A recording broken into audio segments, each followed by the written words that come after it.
इथे आयोजित केला होता। रुपेश भाऊंनी मला सांगितलं की येणाऱ्या ज्या आपल्या लाडक्या बहिणी आहेत यांचं मनोरंजन होणं आणि त्यांना काहीतरी भेट आपल्याकडून जाणं ही सुद्धा अतिशय गरजेची गोष्ट आहे आणि म्हणूनच हा तुमच्या मनोरंजनासाठी सुरू केलेला खेळ होता, ज्याच्यामध्ये ज्यांना ज्यांना पारितोषिक मिळालेली आहेत त्यांची नावं मी आता पुकारणार आहे। त्यांनी मंचावरती यायचं आहे आणि हे बक्षीस जे आहे ते स्वीकारायचं आहे। बहिणींना सगळ्यांचे मी आभार मानतो की आपण अत्यंत कमी वेळात आणि खूप जास्त वेळ इथे आलात आणि बसलेले आहात। ही भेट एक भावाची बहिणीला भेट आहे। या भेटे निमित्त आपल्याशी संवाद साधायचा आम्ही एक छोटासा कार्यक्रम इथे आयोजित केला आहे। मी सगळ्यांना एक विनंती करणे इच्छितो की आमचा एक अभियान चालू आहे, भारतीय जनता पार्टीचं एक अभियान चालू आहे।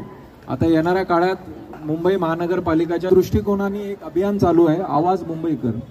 हा अभियान ऑलरेडी विजयजींनी हिंदीमध्ये संवाद साधला, तोच मी मराठीत सांगतोय, म्हणजे जेणेकरून हिंदी आणि मराठी दोन्ही वर्गाला मेसेज पोहोचेल।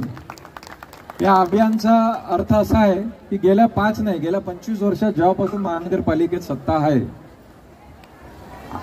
तेव्हापासून आपल्याला जी अडचण झाली किंवा येणाऱ्या काळात आपल्याला अडचण नाही होऊ, आपल्या जे पण समस्या आहे त्या आपण स्कॅन करून त्याच्यावर मांडावी। त्या समस्या मांडल्यावर आम्ही ते सॉल्व्ह करण्याचा प्रयत्न करू भारतीय जनता मार्फत आणि आमचे निवडून येणारे नगरसेवक जे पण असतील त्यांच्या मार्फत ते आम्ही सॉल्व्ह करण्याचा प्रयत्न करू।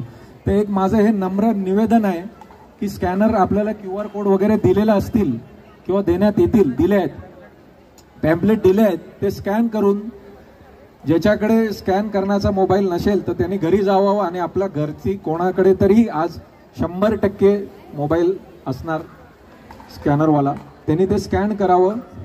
असं एक स्कॅनर आहे, ते स्कॅन करून आपल्या जे पण समस्या आहे आणि आपल्या जे पण सुझाव आहे, जे पण आपल्या इच्छा आहेत, जे आपण महानगरपालिकेमध्ये निभवले पाहिजे किंवा केले पाहिजे, तर हे आपण 100% याच्यामध्ये भरावे आणि आपलं मत डायरेक्ट मांडावं।